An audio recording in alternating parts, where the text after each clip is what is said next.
52 kepala sekolah. Jadi kita sudah melakukan pemeriksaan ada kepala sekolah terkait yang 52 sekolah tentang dana bos penggandaan soal. Terus kita sudah lakukan pemeriksaan juga pihak percetakan, pihak dinas, serta percetakan pembanding di Pinrang.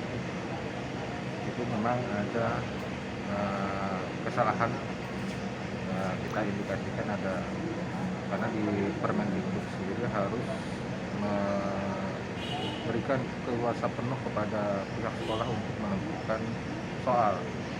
Ya, tapi dalam hal ini percetakan menawarkan membuat penawaran kepada pihak sekolah untuk dijadikan satu percetakannya. Nah, di situ ada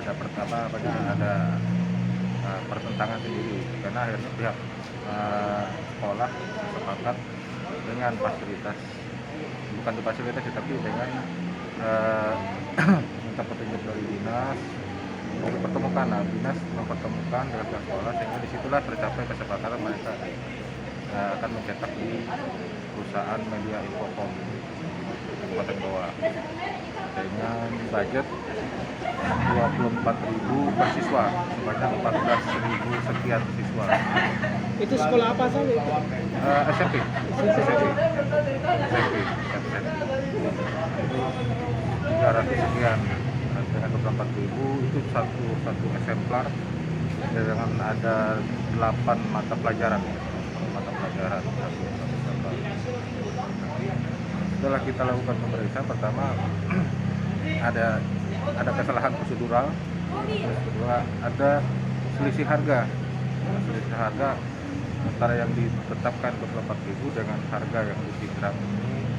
Ternyata harga ini ada selisih sekitar 6.000-an per eksemplar per siswa.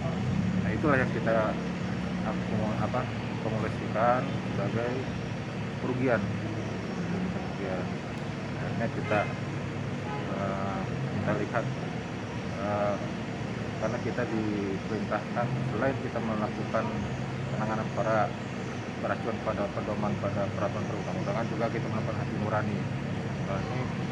Kalau ini kita tetapkan.